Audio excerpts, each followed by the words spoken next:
What up? This is Rama Screen covering movies, TV, and entertainment. I woke up this morning to a very sad news. Apparently, yesterday, one of my favorite filmmakers, one of the greatest film directors in the history of cinema, Milos Forman, had passed away at the age of 86. Now, for those of you who are not cinephiles or movie aficionados, Milos is a pretty big name in the industry, and now he did not direct too many movies throughout his career, but man, when he did direct, it left an impression. Especially the big two that he was known for. One Flew Over the Cuckoo's Nest and Amadeus. That's right. I'm looking at my note here.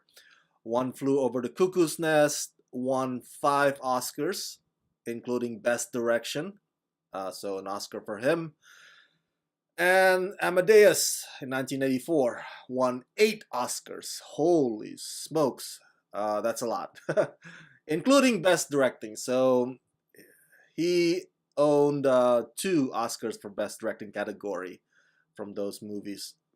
Great masterpieces, by the way. Um, I first watched One Flew Over the Cuckoo's Nest back in my college year. I think it's freshman year. And also Amadeus not too long after that. Both I watched on VHS tape. Um, I think it was one of my dorm mates. So I lived in a dorm that had the VHS of those movies. And they lent me to watch them during summer break while I was staying there. And man, One Flew Over the Cuckoo's Nest is just amazing movie. If you haven't gotten a chance to watch it, please do. I think every other movie following that, because One Flew Over the Cuckoo's Nest was 1975, I believe. So every other movie following that is about, or is the story is set in a mental asylum or about crazy folks or mentally ill people. Any movie that's made after that pretty much kind of follows the formula of One Flew Over the Cuckoo's Nest. Maybe they'll add some, supernatural stuff or some variations of their own. But anytime there's a movie about mental asylum or a story set in crazy people institution kind of place, it's always compared, or it's always being compared to One Flew Over the Cuckoo's Nest. That's always the film that everybody goes back to. It's like, oh, you're making a movie about mentally ill folks? Oh, is it like One Flew Over the Cuckoo's Nest? As far as Amadeus goes, oh my gosh, dude, this movie. I remember the first time I watched Amadeus, and right after I watched the whole thing, I told my friends, I was like, holy crap, have you seen Amadeus? And look, I did not go to a film school, right? It was just a normal private college. So not a lot of my friends are cinephiles or movie aficionados, so they didn't really know. Like, I'm a what? What are you talking about, Rama? But if I mentioned Mozart, yes, they would like, oh, Mozart, the maestro music guy, yeah. So they would know, or they would be familiar with Mozart. Um, so which always baffles me why the movie itself was titled Amadeus, in his middle name instead of what the name that made him famous, Mozart, that everybody knew him by. But anyway, the production design, the costume, and the performances of the actors in that film, it just blew my mind. I believe it was Tom Hulce, I believe, and F. Murray Abraham, who played Salieri. Oh my God, what an incredible movie! Um, and of course, you those of you who know me well know that I'm a big fan of Jim Carrey. I love Jim Carrey.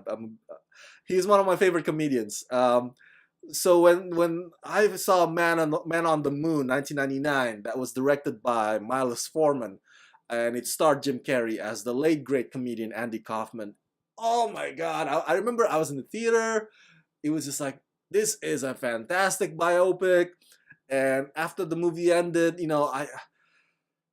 I got the soundtrack, and then I think I ended up buying the DVD when it came out months after, and just is like watch it over and over again.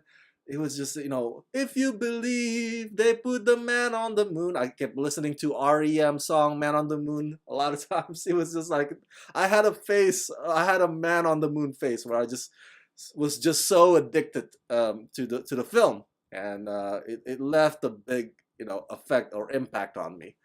Um, but more than that, I want to share with you a little bit about Milos Forman, the person. Yeah, obviously I don't know him, directly. I never met Milos.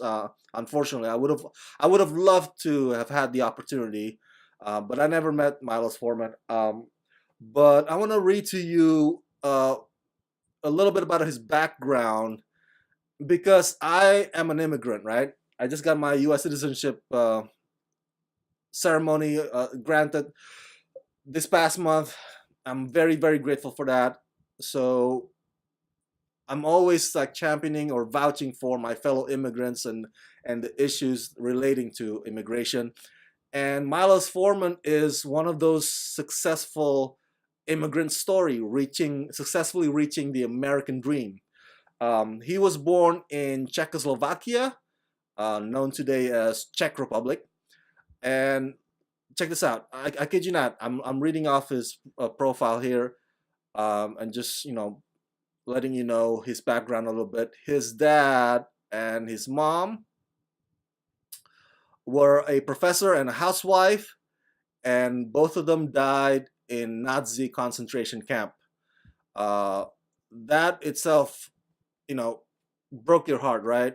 When if you read something like that, if you heard something like that about anybody, oh my gosh.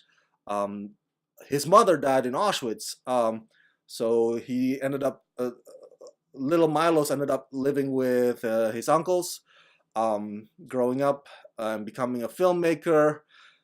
And let me read to you what the article here that I found from Cinema Retro. Milos Forman was a rising star in Czechoslovakia in the 1960s, directing such light-hearted, quirky films as Black Peter and The Fireman's Ball. His films were breaking new ground at the time when the progressive Czech government was pushing the envelope against Soviet control and enjoying the new freedoms. All of that, however, came crashing down in 1968 when the short-lived Prague Spring was crushed by the Soviet invasion. So Foreman had to immigrate to America, and he eventually or ultimately found the opportunity to make films for major studios. But his first effort, the critically acclaimed gap comedy Taking Off, failed at the box office. But in 1975, Foreman was given another opportunity, another chance, this time by producer Michael Douglas, the legendary Michael Douglas, to direct the film version adaptation of Ken Kesey's play One Flew Over the Cuckoo's Nest. And as you know, the rest is history. So I'm letting you know that because my gosh, any immigrants out there, my fellow immigrants out there should be able to grasp or be inspired by the story of Milos Forman. And he wanted to be a filmmaker, but his homeland had this problem with the Soviets at the time, so he migrated to America, the land of opportunity, right? And he failed because, well, the movie failed, not he failed. The movie did not do well at the box office. A lot of filmmakers would probably be feeling crushed by then and would have a hard time coming back. But an opportunity came along, given by Michael Douglas, called One Flew Over the Cuckoo's Nest, and Milos just ran with it. He didn't look back. He won an Oscar Best Directing, and then a few years later won an Oscar for Amadeus. And of course, he also directed The People versus Larry Flint, which garnered him another Oscar nomination, and his star Woody Harrelson Oscar nomination for for acting. So that should inspire any immigrant out there. I hope, you know, we can be inspired by Milos Forman, the filmmaker, and also the person himself, because of his story migrating to America and being accomplished or becoming an accomplished filmmaker. But here's the thing I want to take away also from that article that I just read to you. The opportunity was given to him by Michael Douglas, and he nailed it, right? Milos nailed it. See, do you understand that? That is important right there. Because I remember reading about Sylvester Stallone. You know Sylvester Stallone, the independent star. Just kidding, the A-lister Sylvester Stallone. Back in the day, he too was in poverty. He too was struggling. You know, he wrote this script called Rocky. You know, and he had trouble trying to find, you know, people who would believe in him, people who would believe in his story in order to make this movie. I think Sylvester Stallone, I read somewhere that he even said that he only had a few $100 in his pocket at the time. He was dirt poor. But somebody believed in him, believed in his story to take a chance on that project and make a film out of it. I forget the name, but Sylvester Stallone kept thanking the man for that. And Sylvester Stallone also said in the article that I read, he said, not a lot of people would give that opportunity anymore these days. Maybe, be that maybe, okay? Maybe that's the case. Maybe today it's not that simple or it's not that easy for opportunities to come along, right? You can make the argument like because of the current climate, the current administration, you know, all these gatekeepers and people keep changing the rules and the games on us. Opportunities don't come along that often anymore.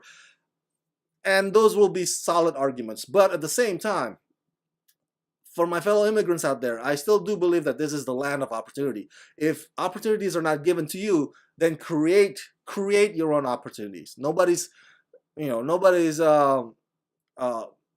halting you or stopping you from doing so. Okay. In the case of Milos, he was given the opportunity and he nailed it. All right. That's also an important part because yes, opportunities can come along or opportunities can be created, but if you don't meet that with craft or skills or talents or knowledge or information, if those opportunities are not met with preparation, it'll blow to pieces, man. It'll not work. Okay, it would not work at all. So you have to own your craft. You have to, master your skills, whatever that may be. It doesn't have to be filmmaking. All right. So when the opportunity comes along, or you create the opportunity, bam, you meet it with all this preparation, because that's what luck is. Luck is opportunity meets preparation, and then you can run with that.